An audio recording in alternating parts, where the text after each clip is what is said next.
Good morning again, Internet, and welcome back to the channel. We're going to take a look at another bike today, do a little bit of just let you know what we're riding. And this is my go-to. As you can see, it is front and center. That's the one I go to first, and that's going to be the Trek Marlin 7. It has a BBSO2 Bafang mid-drive attached to it. There is a 48 volt 17.5 amp hour battery set in there. And as I said, this is my go-to bike. Okay, just the Trek Marlin 7. You've got front suspension from RockShox front suspension. You've got a 1x10 drivetrain on there. Hydraulic disc brakes. This is just really a nice bike. So, in addition to the BBSO2 that we put on there, let's talk about a few other things that we've done. Now, where the electric is concerned, well, we did put a gear shift sensor on here. And what that does is it cuts the motor as soon as you start to change the gears. We put this stem extension on here to go ahead and raise up the handlebars a little bit, and we put on some new handlebars that had a little bit more of a raise to them than the stock handlebars did. That just keeps us from hunching over quite as much. We kept the stock stem on there because the Bontourage stem has a little mounting system that comes with it. That left the front here open so that we could fashion this. It's actually just a reflector holder, but we was able to attach the front light from the Bafang system with that right there. And so now that's centered. It's controlled off of the electric part of it. We've also put in several GoPro accessories, and these are just basically to hold on to the GoPro. And so we'll throw a link in the description for those right there. We added a bell for when we're out on the greenways, just to give folks a heads up. We also changed the shifter. This is a 10-speed shifter, but it has a window in it that gives you the gear that you happen to be in, which I find is pretty important on an e-bike, especially a mid-drive. You don't want to be stopping in 8th gear and then trying to pull out.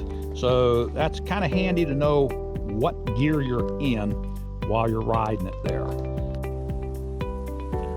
We've put on some top cabin double lock on grips on this bike, and with a double lock on, it really locks everything in place.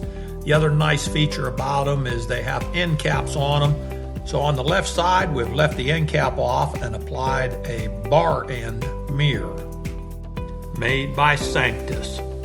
They're a wide angle view to lock onto the end of your bars. They stay stable so you can see clearly behind you, and they're very adjustable, up, down, in, out, wherever you need to go. On this bike, we will also use a Cloud 9 seat if we're doing longer rides. That's what this is set up for right now. We use the Zoom seat post on it, and I've got a little ROCKBROS bag on the back with a little flashing light.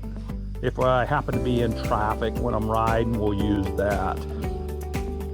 We also use this smaller seat. It's mounted on its own suspension post. And this is the seat that came stock on the Eco-Trick Fat Tire bike. And we use it on this bike here if we're on single track type trails where we're not going as far, doing more standing up and sitting down. And it's just much better for making them transitions and that type of thing there. So anytime we're on smaller rides, or if it's on more of an off-road type ride, we'll use this seat here. For the display, we use the DPC-14 to power it up. You just hold in the power button for a little bit and then it'll come on. Now, as you can see, this holds the speed, the power assist level. You've got a tripometer. You can flip through this and get an odometer, the range that you have left, the time that you've been on since it reset, and then you're back to the tripometer. There's also a couple of different settings that you can change. Well, there's a lot of settings you can change actually, but You've got your brightness, your auto off in 5 minutes. It does not reset just because it turns off as well. Your scenes, you can get a different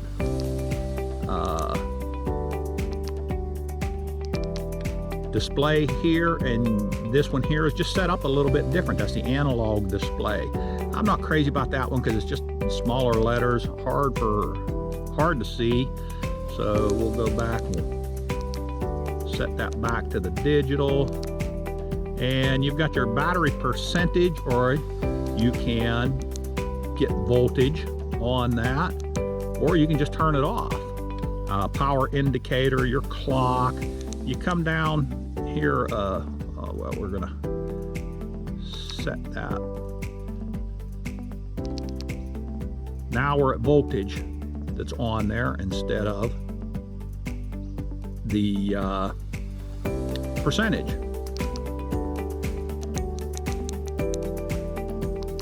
Set that back to percent, and we're good to go there.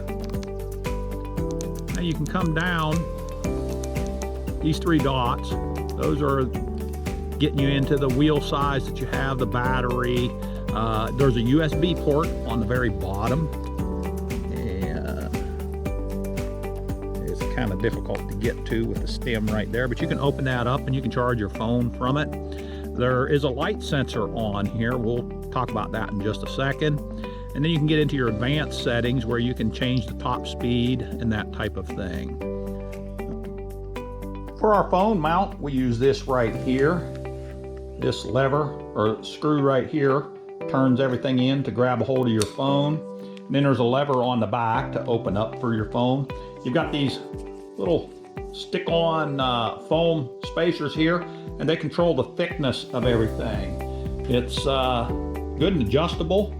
You can put it anywhere you want, tip it at all kinds of different angles, and then tighten it up. When you want to drop your phone into it, it's just a very simple matter of you drop your phone in, and you tighten up the levers. Set it to where you want, and you tighten it on down. It's not going nowhere. We have never dropped a phone on this. We have 3 of them that we use, and like I say, they're really good. You can read everything while you're on your phone there. To undo the phone, you just pull that little lever, pops right out. So these are a definite plus. So enough of all of that. Let's just find out, what's the bike really like? Well, I gotta tell you, it is a blast to ride. The motor just helps bring you up to speed or carry you on the uphill sections.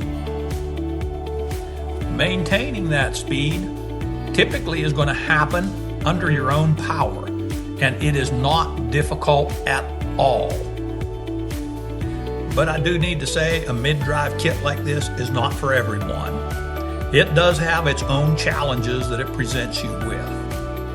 First and foremost, you really have to know how to use the gears on a bike, or it can be a real problem to you.